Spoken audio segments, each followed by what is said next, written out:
Казвам се Калоян Николов и съм треньор в Национален спортен клуб Олимп. Развивам начално обучение по плуване за деца и възрастни.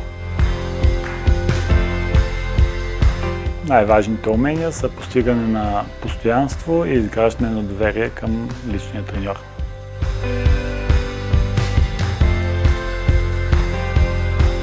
Качествата, които притежават моите пловци, са желание за развитие и готовност към нови знания.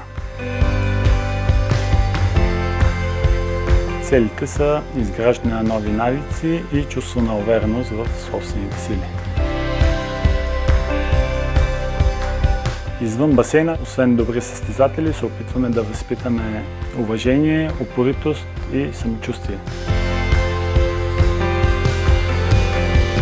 Да работя в Национален спортен клуб Олимп ми носи удовлетворение, че с група съмишленици виждаме израстване във възпитаниците ни всеки изминал ден.